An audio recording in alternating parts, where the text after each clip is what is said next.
बिस्मिल्लाहिर्रहमानिर्रहीम। शहंशाह हिंद औरंगज़ेब आलमगीर ने भारत पर तकरीबन 50 साल हुकूमत की। एक दफ़ा ईरानी शहज़ादा उनसे मिलने आया।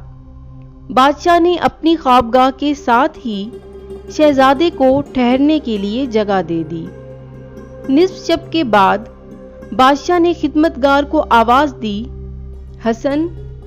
नौकर ने लब्बैक कहा और एक लोटा पानी का भरकर बादशाह के पास रखा और खुद वापस चला गया। ईरानी शहजादा ये सब कुछ देख रहा था।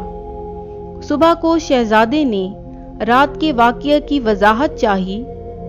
नौकर ने कहा, जनाब, हमारे बादशाह हजूर सल्लल्लाहु अलैहि वआलिहि वसल्लम का इसमें गरामी बगैर वजू नहीं लेते। जब उन्होंने मुझे हसन कहकर पुकारा तो मैं समझ गया उनका वजू नहीं है, वरना वो मुझे मोहम्मद हसन कहकर पुकारते। इसलिए मैं उनके लिए पानी का लोटा रखकर वापस आ गया ताकि वजू फरमा लें। शहजादा ये सुनकर हैरान रह गया।